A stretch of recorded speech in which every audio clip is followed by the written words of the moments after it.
This is the video for Surah Nisaa, ayah number 20. أعوذ بالله من الشيطان الرجيم بسم الله الرحمن الرحيم. Okay, so we have wa in. Because we have the sukun here, we're going to say this noon clearly. And the reason for the sukun even being here is the hamza that comes after it, which means that we're not going to hide the noon. We're not going to say wa in. So we're not going to hide the noon like that. We're not going to stress there for 2 counts. We're not going to prepare for the next letter. We're just going, because hamza is one of those 6 idhar letters, which are ha, kha, ain, ghain, hamza, and ha, hamza and ha. So we'll say wa in, wa in. Try to keep the e sharp. Wa in, a. And here, what do we see? We see that we have a ra here, and then we have a dal with nothing on it. So here they faded it out a little, but in a normal mushaf, you wouldn't have, without color coding, you wouldn't have this faded out. So what do you do with the dal? If you see a dal, there's nothing on it, and we have a ta after it with the shadda, or any letter with the shadda right after it, we're going to skip the dal and go completely to the ta. And this is idgham, if you remember from what we did. This is idgham with the janithain. If you remember, the first category was ta, dal, and ta, right? They all have the same point of articulation. So if you have one with the sukun, and then when you have one following it immediately, like one of the same group, then we skip the first one, and we go to the second letter, and we join with it. So, and we skip it completely in this case. So aratu. So then we have ra going straight to the ta, rat. Rattu. It should be one sound. Rattu. We join and we launch off into the dhamma. Rattu. Mu, mus. Rattu, mus. So this mu, joining with the scene here, we're jumping over the hamza wasl. So, wa in aradtu mus tib. T, joining with the ba. And we do a qalqal on the ba. Tib. Da, 2 counts because of the alif. Da, la. Short. Da, la. وَإِنْ أَرَدْتُمُ اسْتِبْدَالَ. And if you wanted to just say this word by itself, pull it together by itself, well, how would you do it? You'd say istibdala. Why is? Because remember, when we start off a word with the hamzatul wasl and we're reading that word by itself, what do? We have to choose which vowel to place, right? To place as a temporary vowel there. So if you have alif lam at the beginning, you're going to place a fatha there at the beginning. But we don't have alif lam here. If you have, then what do? You look at the letter after the sukun. So here we have this letter with the sukun. Now we look at the ta. Does it have dhamma?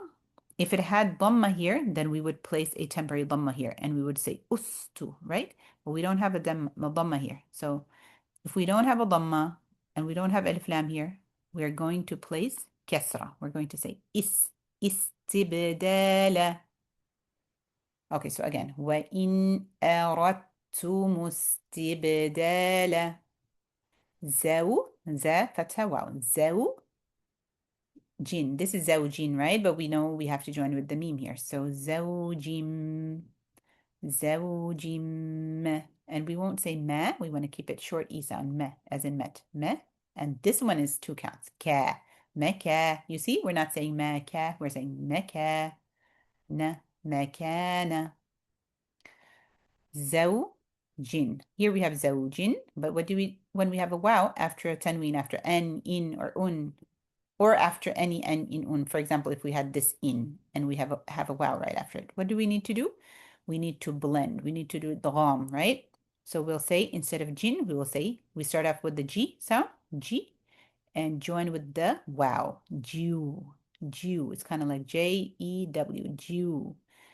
And then, but in the nose, Jew, Zawjun, we, right? After we blend, we have to read the vowel on the vowel.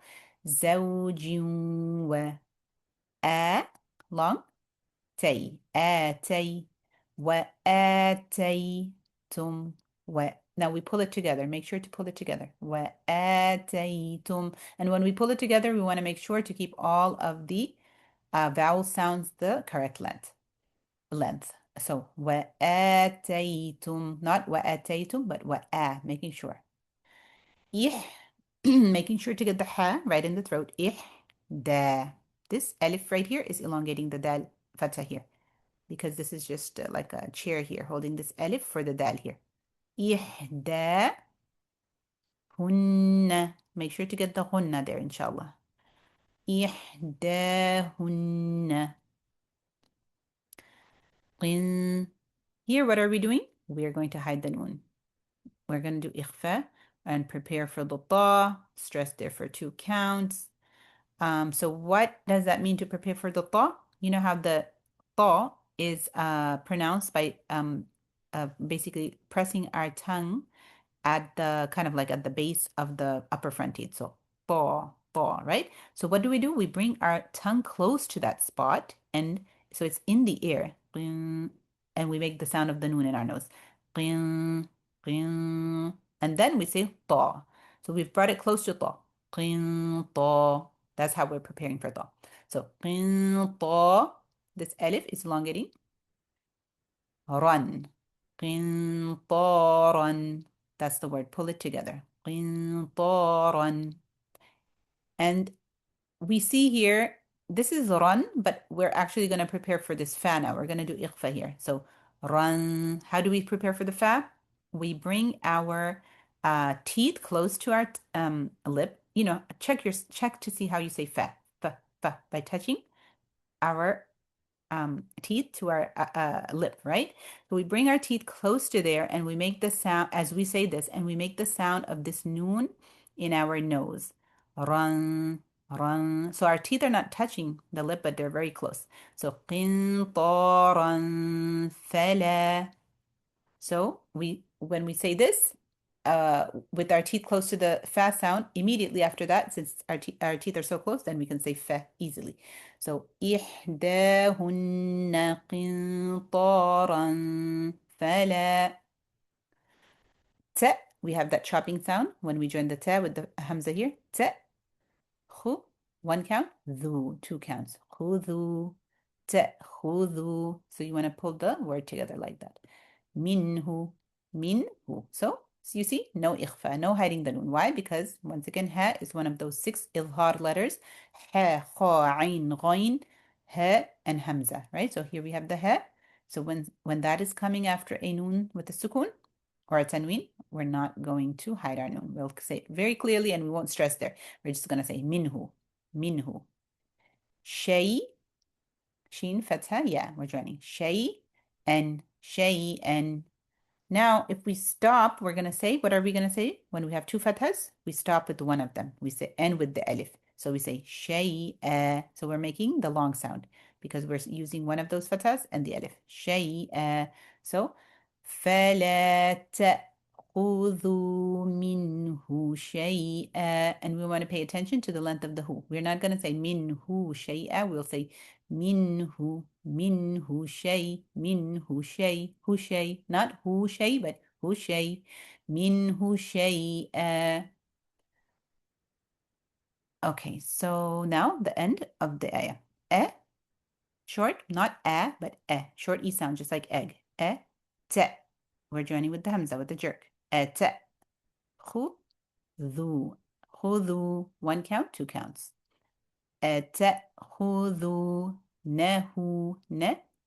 1 count, 2 counts. You see the little wow is giving this the length. نهو متبعي. It's making it 2 متبعي to make it 2 counts.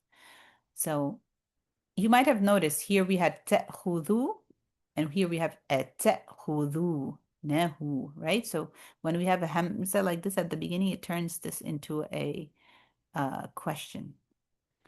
Okay, so تأخذونه به باء ضمة ها به تا.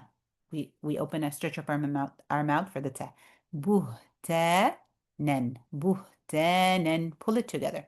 بهتانا. But then we see we have to blend with the wow. So بهتانا na. We start with the na sound and join it with the wow sound. No, but in the nose. No. بهتانا و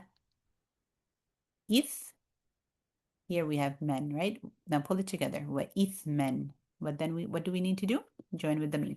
وَإِثْمًا وَإِثْمًا mu short. We won't say mu. Don't let your lips go forward, inshallah.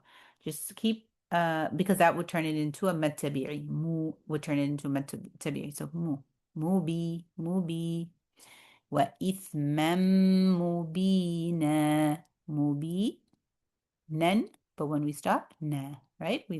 We retain one of the fathas and we use this alif to elongate and we say مُبِينًا. So أَتَأْخُذُونَهُ بُهْتَانًا وَإِثْمًا مُبِينًا. Okay, Alhamdulillah. And that is the end of ayah number 20 of Surah An-Nisa. Inshallah, we will do the next ayah in the next video.